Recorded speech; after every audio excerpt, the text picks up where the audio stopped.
Guys, how's the form? Thanks so much for joining us here this afternoon. You could be anywhere in the world, but here you are with us, and we appreciate that.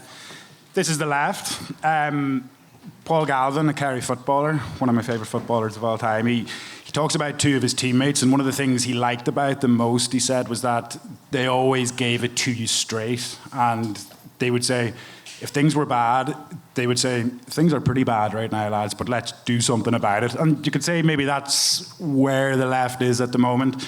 The right is in government, it's in the streets, it's in the media. So we're here today with some great guests to talk about how the left can respond to the right. Both the right, the far right, the further right, reactionaries. Our first two guests are László Molnárfi, who is the president of the Students' Union over in Trinity.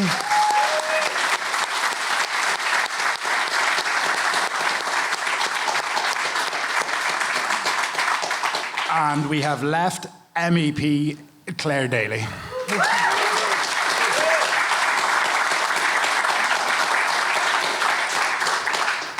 László, I'll come to you first. Some people would say that the history of the left is one of just losing. Others would say that it's a history of actually keeping at it and persisting. You and the people who you've been working with, your collective, you had that rare and beautiful thing, a victory for the left. How did you manage to do it, is the main question. Yeah, I mean, I have to say, the left doesn't win often. It is very true. And I think that, especially in the student movement, following the sort of defeat of the anti-austerity movement here in Ireland, the left has absolutely receded. The left has become weaker, especially as with the intensification of neoliberalism, we have seen our student unions, for example, co-opted, integrated as part of the system. And it is only now that we are seeing a resurgence of a more radical, more left-wing student movement. I think the state of the left, and I will focus more on the student movement because that is an area in which I have a lot of experience. When we look at the student movement, it has to be looked at in a historical context. And that is, in fact, let's say, the supposed victory of neoliberalism in our countries. It also has to be understood that in Ireland specifically, when we look at the student unions and the student movement, we have to look at it as part of one assemblage. So, for example, when people grow up here, the first interaction with politics that they have is the ISSU, which is the Irish Secondary Level Student Union. And that is a perfect example of liberal indoctrination. It is, it sort of creates a way, or it promotes a way of interacting with the authorities, which is non-confrontational, it's non-oppositional. It is the belief that within society, all you have to do is sit down with the authorities, that there is no class relations. You have to sit down with the authorities, interact with them, and then you get results. But we know that this isn't true. And then when people go from the ISSU to the student unions, and then from the student unions, they go to the USI, which is the sort of confederation of all student unions in the country. That approach was absolutely prevalent. Like the last time that we've seen a mass student movement was the early 2010s. That was a student movement in which the left proudly proclaimed its place in which the left tried to secure student union positions, and in fact, we've seen the radical actions that students took at the time. And after that, once the Department of Finance occupation, I think around the early 2010s, was complete, we've seen sort of a slow loss of that strength. And I think that now we are attempting to reclaim that space as the left. We are saying, we want to take over our student unions, bring back grassroots power to our student unions, which just means having an attitude in which, firstly, we use class analysis to understand how university management is. We use class analysis to understand what sort of ideology the government has, why the government acts the way it does, and then we build grassroots student power in order to sort of stand up to those right-wing forces. And I think that's what we've done at Trinity this year. We completely began to focus our language and our actions on people power. And so trying to, I suppose, grow confidence that yes, we can replace apathy by faith in collective action. And that is absolutely crucial for what we've done. And so what we've seen is at first, we had a few people participating in our campaigns. Look, our occupations and sit-ins and blockades at first did not have that many people. But then slowly and culminating in the Free Trinity encampment, I think we managed to, we're kind of getting through there to a situation where we might have a mass movement once again. And I think it is absolutely inspiring to see.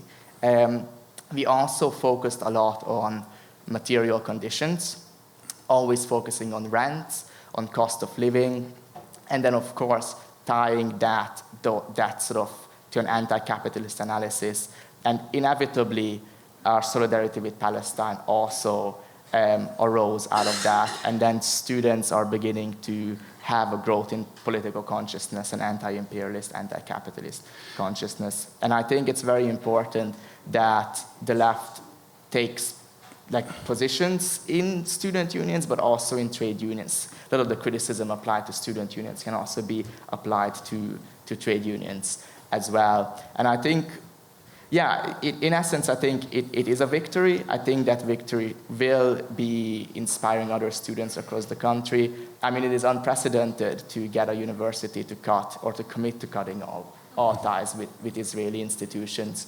And hopefully it does lead to a situation where this sort of way of doing things becomes the institutionalized, it becomes the way in which we do things. So we'll see how that develops. Some of the stuff you're saying there will really worry David Quinn, who was writing about you in the Sunday Independent today. Apparently you're a radical. David Quinn is breaking. László Molnárfi is left-wing and he's a radical. He wants to take over student politics in Ireland. Both you guys, and I know, László, you've said in the past that student unions need to be radical or they'll die out. And I think that with both of you, if you can't believe, like I do, that part of the ruling class project is to depoliticize all around them. And in your case, I remember the presidents of my students' union who were basically club promoters. It was, your man like John O'Donoghue, his son, Mike Pat, he was my student union president, and it was just, come here, I'll see you, down on Harcourt Street tonight. Equally, Clare, we can see some of your counterparts in the European Parliament. I mean, Fine Gael spent 200 grand to elect Maria Walsh last time around, and she's been on something of a charm offensive in the establishment press, where she never really gives an idea of what her politics are. She's a depoliticized candidate, where she'll just talk about, we need strong, sensible candidates. We need law and order. And both of you are, I would say, inherently political. And I'm wondering, Clare, was there a moment, an event, a person, a book that actually made you political and politicized you? Yeah, he asked me this outside, and I said, oh my God, that's a really hard question. You're not supposed to give that away. And I've had about 20 minutes to think of the answer, and I still don't know what it is.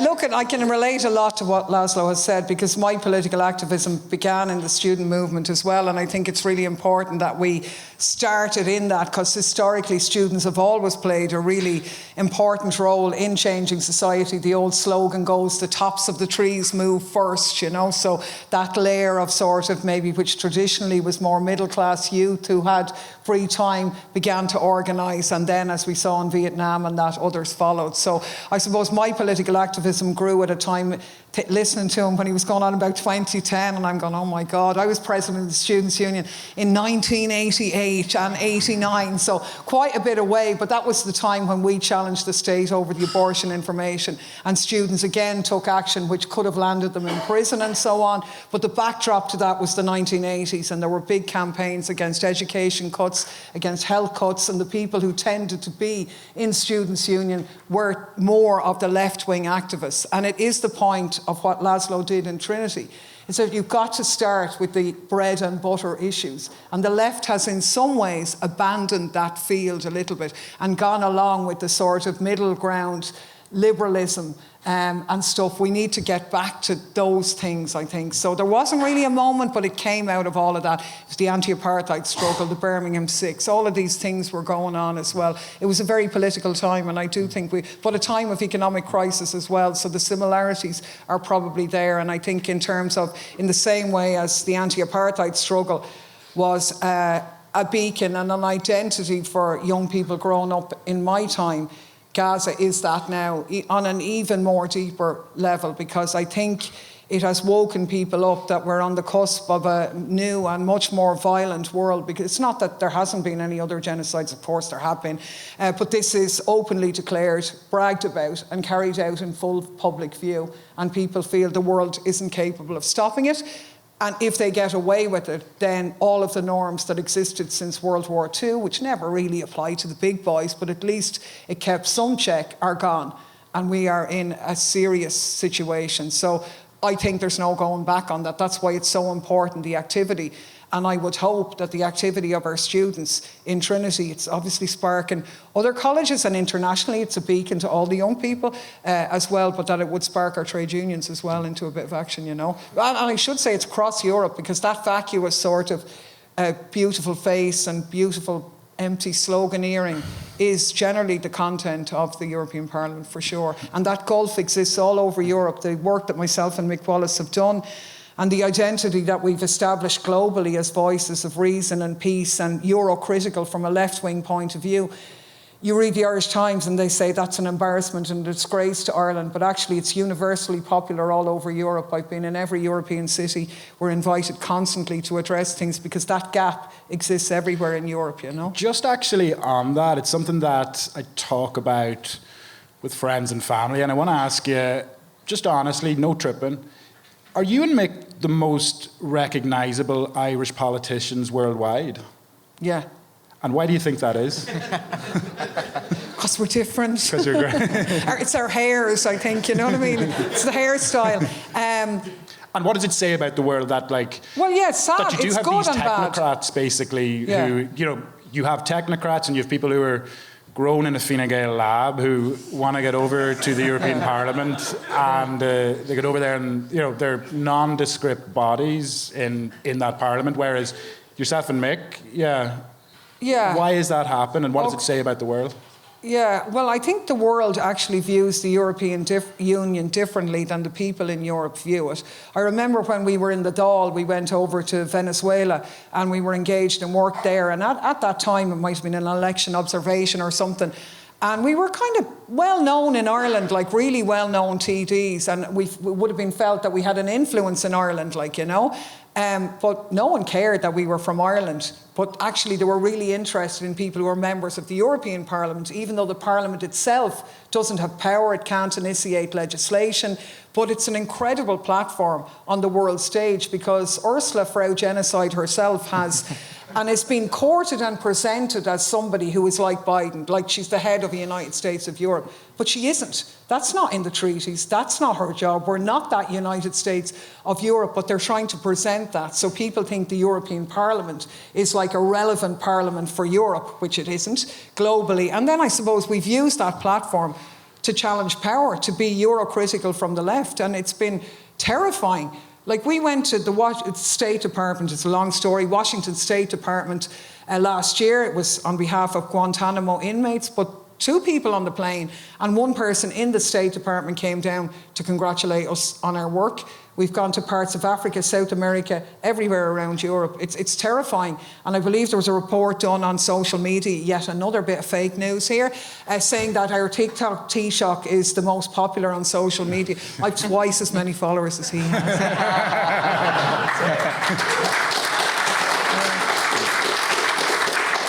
Somewhat related to that, you know, when you hear Liberals speak, both in the media and in our Parliament, something, since Brexit and since Trump, we keep hearing about polarization, and it's kind of taken as a given that this is a bad thing.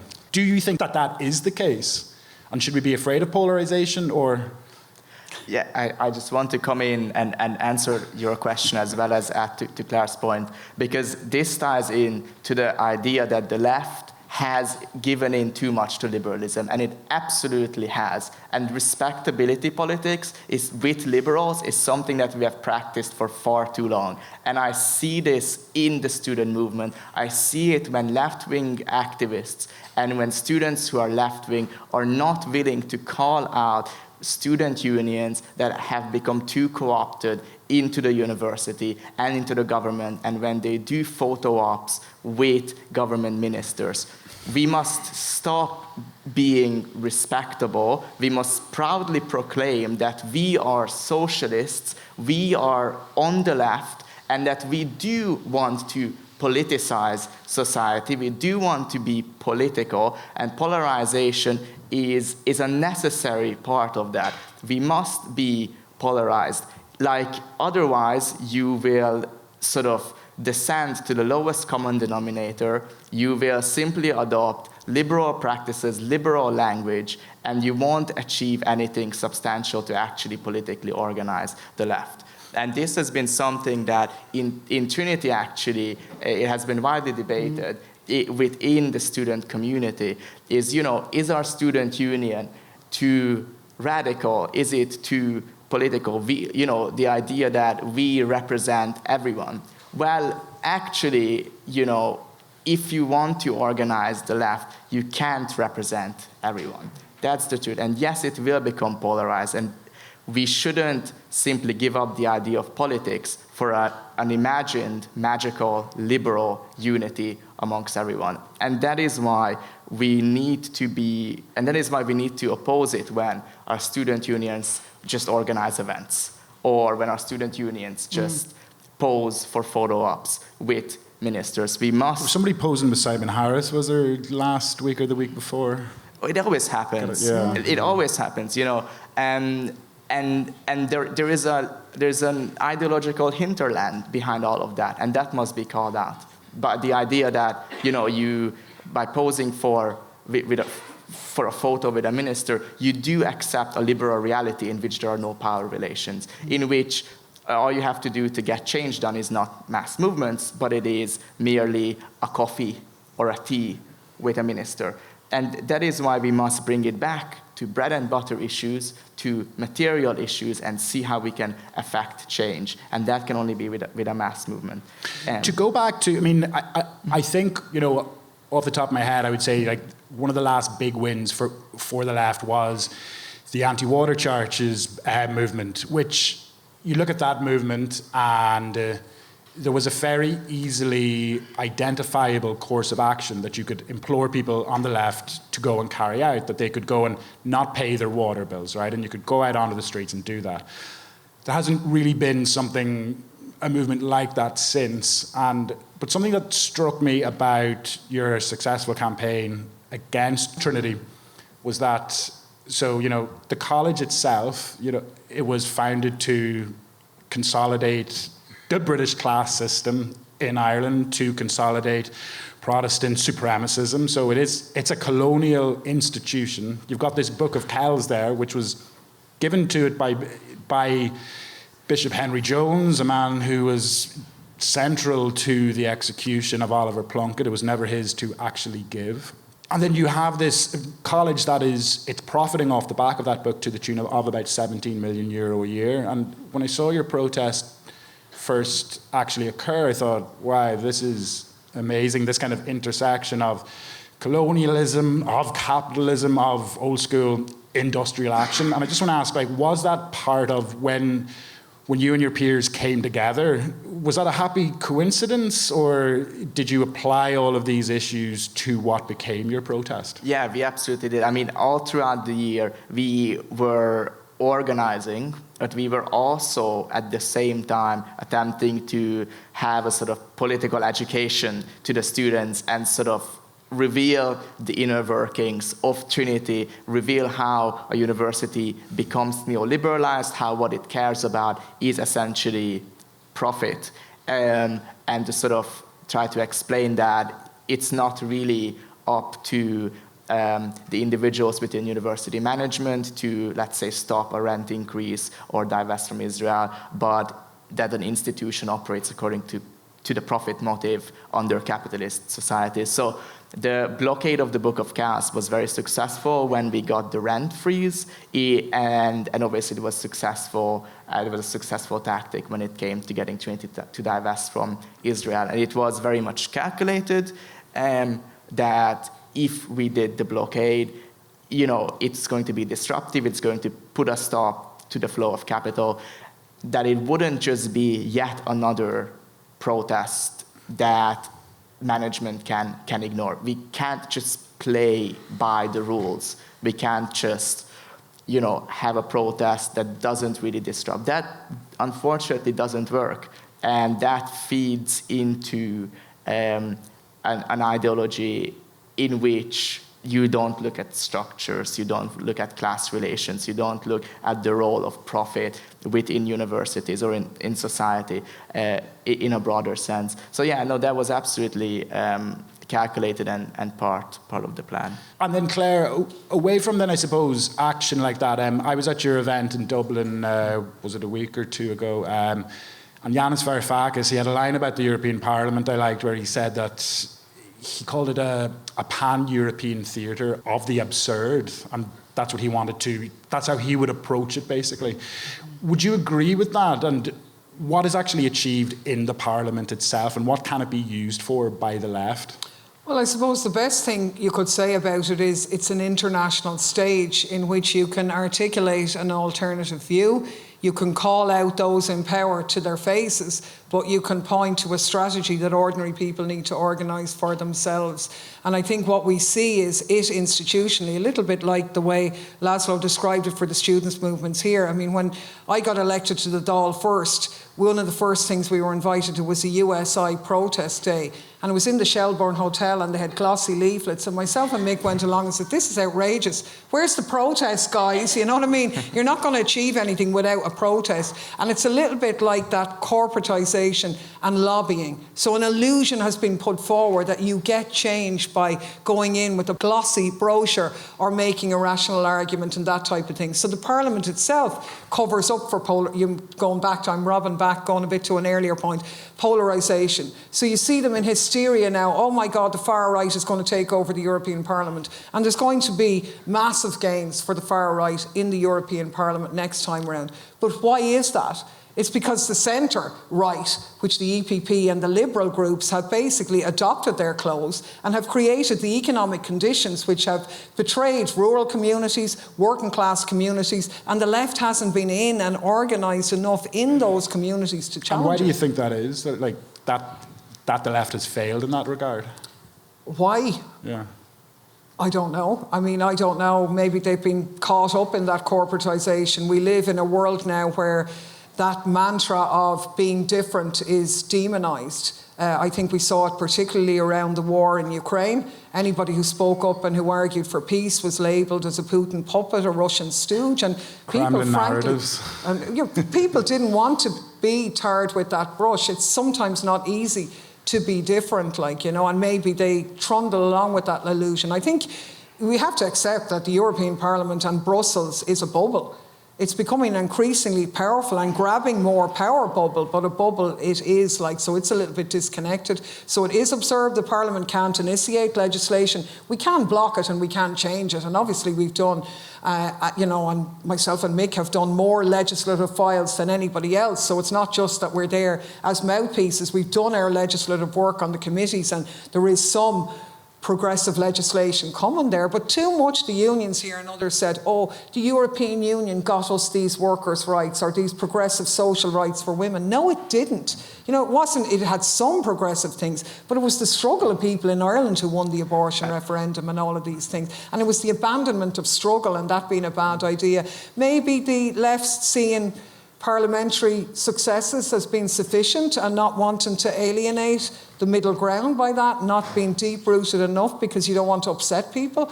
But that's not good enough. And in our experience, we have found that it's very difficult for somebody to get elected, say, as a TD. Many people spend years and years in getting there. But unfortunately, when many of them get there, the first thing they want to do is just stay there. They forget the reasons why they wanted to stand in the first place. So it is a bit absurd. It's even more absurd than a national parliament, but there's been a betrayal at national levels as well. So. I mean, look at the trade unions. Like, I attended the trade union anti-racist protest, I think it was in November, and I mean, the rhetoric was absolutely shocking. Like, the idea that the left has sold out to liberalism, or at least that our representative institutions like trade unions have become corporatized, or so that's absolutely accurate. I mean, I've also sat on a panel with Owen Rady, the General Secretary of ICTU, and I have to say, I mean, the rhetoric isn't one about educating people about, you know, the class struggle, or even about where the housing crisis or the cost of living crisis comes from, which is obviously neoliberal policies. It was at that protest, it was about, you know, having more Gardaí on, you know, on the streets. Like, there is a serious issue in which trade unions specifically, because, you know, trade unions are supposed to represent the working class, have abandoned their duty of, one, political education, and two, of the class struggle. Like, and that does result in a situation where the left becomes dissolved. It becomes dissolved in liberal mediocrity, you know? And I think that is very disappointing. And I do think that, yes, the left needs to call that out more. And it's a European phenomenon, because we're in the left group in the European Parliament. There's 39 people in it at the moment.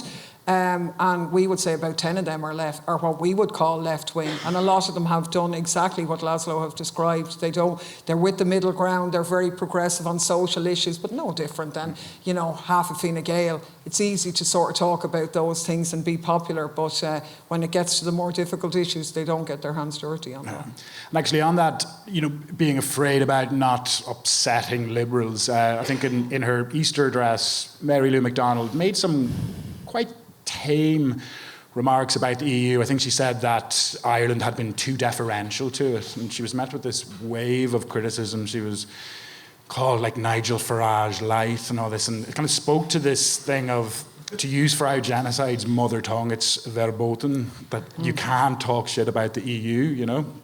Yeah. And something I wonder, Clare, is, you know, its handling of the ongoing genocide in Gaza. Look, the EU, as you've referred to there, it does great PR for itself, where, you know, a lot of people think that, you know, workers' rights emanated from the EU. What does its complicity, its support for the ongoing genocide, what will that mean for the EU in the future?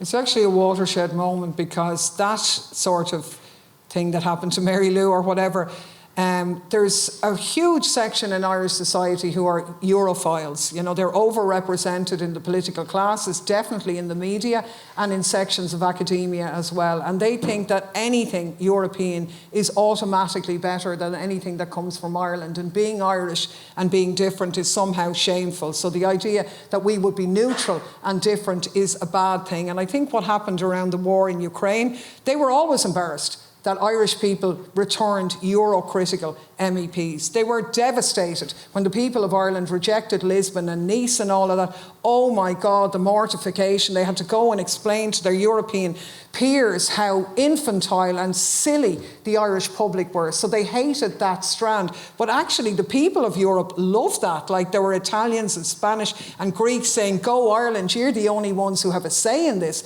In our countries, our decisions are made by our governments. We don't have a referendum on these things. We want you to do that. And I think when the war and all of the jingoism around the war in Ukraine happened, and it was difficult to speak out and call for peace, they saw their chance to silence that Euro-critical voice that had always been there. Patricia McKenna, Mary Lou before, Joe Higgins, you know, they saw their chance to nail that view. That was the agenda. It's very clear. RTE and the Irish Times have been on an agenda since we got elected to silence that voice, you know. And actually on that, it's something I'm not sure about myself, where, you know, one of the events that would have politicised me would have been the US's war on terror. And, you know, as a teenager, I remember reading Michael Moore's books, and, you know, Michael Moore, for, you know, his possible shortcomings, you know, he was a strong anti-war voice, and he had a level of influence in the mainstream, you know, and he was booed off the stage, but he did win an Oscar. And what I wonder is it harder to be an anti-war voice now, given how anti-war voices are treated by establishment politicians, establishment media? What do you think about that? Yeah, and I forgot to answer your bit about Frau Genocide. I forgot that as well. She's been the best advertisement for the European Union in exposing it for exactly what it is, because she showed it in all of its horror, in all of its hypocrisy. And Gaza is a turning point in that, because people can see it for exactly what it is. When wars start, jingoism prevails. I mean, truth is the first casualty of war, we know that. But even in the Iraq and the Afghanistan war, while we know it was started on a lie, the weapons of mass destruction that were never there, there was still, even in that, a space that you could advocate an anti-war position. Maybe The Guardian would have a few. You would be engaged with on the arguments. But in the war in Ukraine, that was even different. You had to sign up with everybody else, or you were automatically a Putin puppet. So your anti-war opposition of explaining that, yes, you condemned the invasion, but you also recognised that NATO had a role in it, that you also recognised that sending war arms into a conflict zone only prolongs it, makes things worse. You might have an argument about that. Now, in this polarised world, we all have to be the same. And dissent has to be silenced, any different voices. And that's in part why you see some of the rise of the far right as well. Because in the name of defending democracy, so-called, the European Union is becoming increasingly authoritarian in terms of free speech, free assembly, and the right to have a different view. So is it hard? It's not as hard now. It was bloody hard, yeah, in the first year or two, frankly. But it's got less hard, and it was tolerable in those times, because ordinary people all across Europe were getting in contact with us saying, thank God you're there. Thank God someone is speaking out for decency and, you know, diplomacy and humanity. They feel lost. But obviously that's changed utterly now, because what we feared would happen in Ukraine has happened. It's utterly devastated now, and now because of Gaza, when an absolutely naked genocide is being enabled with the complicity of the European Union. It couldn't happen without them. They can't get enough of it. And yeah, it's a total turning point now for people, because they can see it. And we talked earlier about colonialism and these things, and now this is what the European Union is. This is what European values are. They're colonial values. And we're uniquely placed as Irish people in that club. We're a proud member of that club, a welcome member of the club. Half of the staff of the European Parliament, the institutions, loads of other people come up to us all the time to thank us for the work that we do. That's the real Europe, but those in power represent those old days of colonialism. And as Irish people in a neutral country, what a badge of honour. We identify with the global south. We can call it out to their faces and say, we can be different. But our government doesn't do that. Like, we had Francesca Albanese, the UN Special Rapporteur for Palestine, at an event in the Parliament, and there were hundreds of staff from all over the institutions at it. And she said Ireland has been great on rhetoric, but they've delivered absolutely nothing in terms of Gaza. And if we could have a shred of the courage that the students had, if the trade unions did the same, it will be embraced by the Irish public, and it will be celebrated in countries all over Europe and beyond. Let's remember, little neutral Ireland, when we joined the United Nations, were the first country, and we could do it and no one else did it. We put forward a resolution which led to the first treaty on nuclear non-proliferation, because everybody liked us. We could identify with the Western, we were pro-Americans, because half of Ireland, obviously with the famine, had to go there and spread their offspring. We were in there, we were in with the global south, everybody loved us because of our peacekeeping. Why the hell aren't we doing that now, rather than Micheál Martin trying to set fire to the triple lock, so that next year, potentially, when the European Union is a defence union, which it will be, when it has a European army, which it will have, it's called a rapid deployment capacity thing, that if they succeed in getting rid of the triple lock, Irish men and women in the defence forces could die fighting for German economic interests in Africa under the name of European values. So I think that watershed of Ursula exposing that, and people understanding those values, means that people realise now You don't have the luxury of sitting back and doing nothing. Yeah. And I mean, the moment is here. The moment is now for there to be something truly, truly massive across all areas of society, because it is unprecedented in a way to have a sort of mass movement, for Palestine that has been raging on all year, all across the world, and for our institutions, whether that be university, whether that be a government, to not react, for all of that to be met with absolutely shameful silence. And I think that is also the task of the left. The task of the left now, when it comes to the student movement specifically, is to go in and to expose the universities for what they are, to expose their class interest. It's the role of activists and of student unions isn't just to positively engage or enter into dialogue with their university. It is specifically